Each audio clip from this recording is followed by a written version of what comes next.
Arun ji seismologist हैं, इस वक्त हमारे साथ जुड़ गए हैं। अरुण जी, क्या आकलन है आपका आज के भूकंप का? भूकंप के बारे में हम ये कहेंगे कि ये छोटे छोटे जो भूकंप है वो होते रहेंगे दिल्ली के आसपास में, और उसमें डरने की कोई बात नहीं है। जो अभी दिल्ली में भूकंप हुए हैं वो उसकी मैग्नीट्यूड 4.5 से कम है, तो इससे कोई तकलीफ नहीं होती, कोई भूकंप का झटका आके ये नहीं होता है, हानि कुछ होती नहीं है। तो ये जैसे बाकी देशों में है, जैसे इंडोनेशिया में है, फिलीपींस में है, छोटे छोटे भूकंप आते तो लोग चिंता नहीं करते। वैसे भी दिल्ली के लोगों ने ऐसे ही करना चाहिए हमसे। हेलो, 4.4 इसकी तीव्रता बताई जा रही है।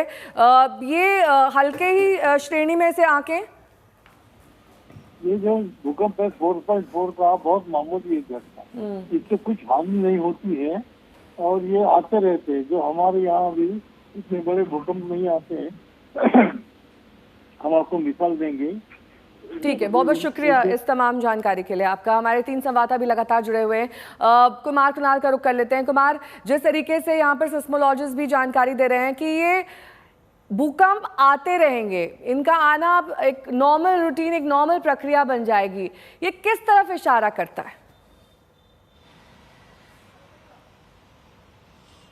देखिए, जैसा अब ये पूरी तरह से हमें समझना पड़ेगा सिस्मोलॉजी क्या कहता है इसके बारे में। जो दिल्ली की स्थिति है वो हिमालय से भी करीब है, जहां पर बहुत सारे भूकंप आते रहते हैं, क्योंकि उत्तराखंड, हिमाचल, इस तरीके के जो इलाके हैं वो सिस्मोलॉजी के हिसाब से, भूकंप शास्त्र के हिसाब से सबसे ज्यादा संवेदनशील क्षेत्रों में से एक है। वहां पर जैसे हम कहते हैं कि सिस्मिक जोन 4 में हम आते हैं, वो सिस्मिक जोन 5 में आता है और उससे ज्यादा संवेदनशील नहीं होता है। तो उसकी नजदीकी की वजह से भी हमें कई बार इस तरीके के भूकंप झेलने पड़ते हैं। लेकिन इस समय हिमालय का ये फॉल्ट नहीं है, दिल्ली के आसपास से भी कई सारे फॉल्ट लाइन गुजर रहे हैं, जैसा मैं पहले भी बता रहा था, जिसमें कई जो भूकंप हैं, जैसे दिल्ली सरगोधा रिज है, वो एक बड़ा फॉल्ट लाइन है।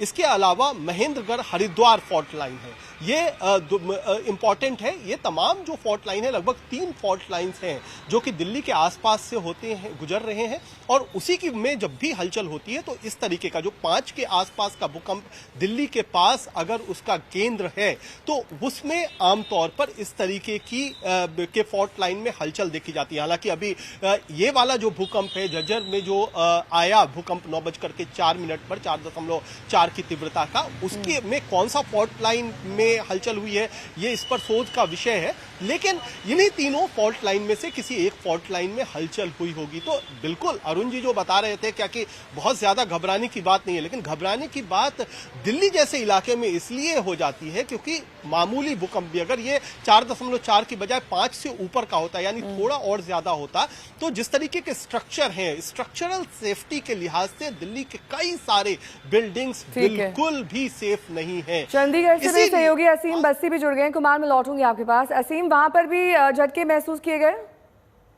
जी हाँ, क्योंकि जो इसका एपिसेंटर था वो झज्जर में था, हरियाणा में था। तो हरियाणा की जो डिस्ट्रिक्ट है, चाहे वो रोहतक है, सोनीपत है, हिसार है या झज्जर है, वहाँ पे वे ट्रेमर्स जो है फील किए लोगों ने, फिजिकली इसको अंडरस्टैंड किया कि हाँ ये अर्थक्वेक के ट्रेमर्स हैं।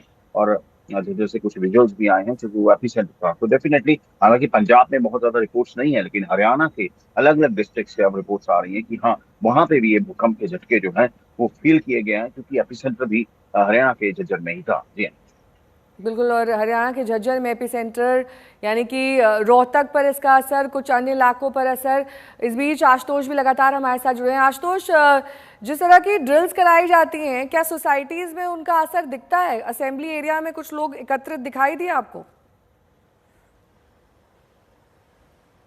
नहीं, बिल्कुल भी नहीं। आप देखिए, प्रैक्टिकल तरीके पे सोचेंगे तो स्कूल कॉलेज में, वो भी हाई स्कूल तक में ही होता है कि आपको बताएं, भूकंप के बारे में पढ़ाया जाता है।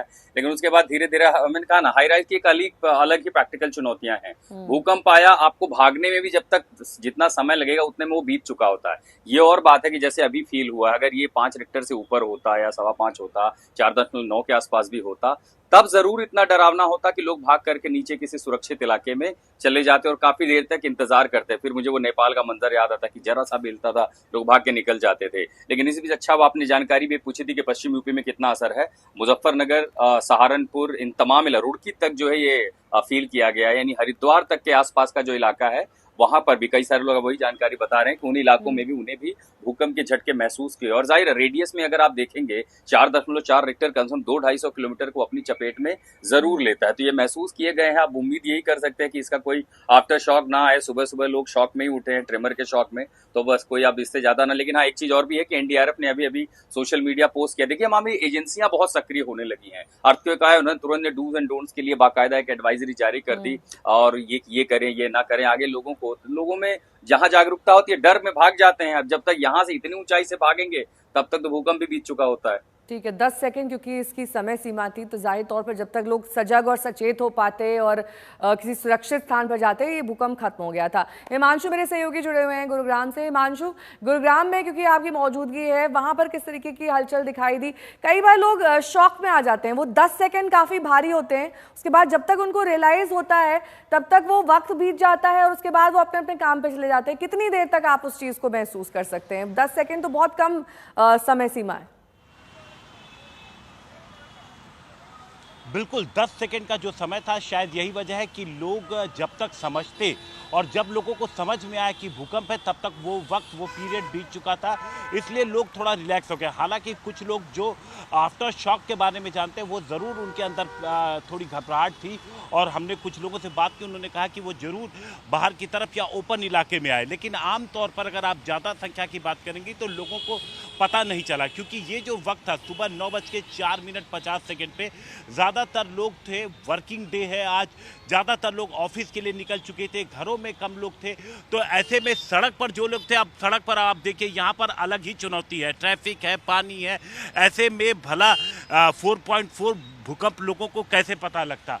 और जिस जगह पर मैं खड़ा हूँ नेहा, यहाँ से अगर मैं झज्जर की बात करूँ तो झज्जर तकरीबन 50 से 55 किलोमीटर, यानी बहुत ज़्यादा दूर नहीं है। 1 घंटे के ट्रेवल पे यहाँ से झज्जर पहुँचा जा सकता है। तो ऐसे में यहाँ पर सबसे ज़्यादा जो पूरे जो महसूस करने की अगर हम बात करेंगे तो झज्जर के बाद इस इलाके में बहुत ज़्यादा महसूस किया गया। और गुड़गांव जो कि हाई राइज सोसाइटी यहाँ पर बहुत ज़्यादा है, कई ऐसी हाई राइज सोसाइटी हैं, तो जो लोग ऊपर थे, खास तौर से 5वें फ्लोर के ऊपर जो लोग थे, उन्होंने महसूस किया। लेकिन वही बात कि 10 सेकेंड में वो किस तरीके से रिएक्ट करें ये इंपॉर्टेंट है, क्योंकि जब तक लोगों को समझ में आया तब तक वो 10 सेकेंड बीत चुका था और उसके बाद लोगों ने थोड़ा वेट किया। और फिर जिस तरीके से जानकार कह रहे हैं, जिस तरीके से कि ये पैनिक की स्थिति नहीं है, पैनिक करने की ज़रूरत नहीं है। सबसे पहले अगर कभी भूकंप फील करें या आपको लगे कि भूकंप आ रहा है तो आसपास जितने नज़दीक हो सके उतनी नज़दीक अपने लिए कोई ऐसी जगह ढूंढें जहां पर आप खुद को बचा सके। न कि अगर आप ऊपर बिल्डिंग में हैं तो नीचे भागने की कोशिश करें, क्योंकि इतने में वक्त ज़्यादा लगेगा। और देखिए 8-10 सेकेंड से ज़्यादा भूकंप का टाइम आमतौर पर कम ही होता है। तो जिस तरीके से आया यहाँ पर गुड़गांव में, आमतौर पर जो लोग हमसे बात किए उनका कहना था कि हाँ फील किए। खासतौर से अगर कोई खड़ा था, जैसे यहाँ पर 2-3 लोग खड़े थे जहाँ पर मैं मौजूद हूँ, क्योंकि पीछे तो जो अंडरपास उसमें पानी भरा है तो लोग कुछ ऊपर से जा रहे थे, तो मैंने उनसे जब बात आपको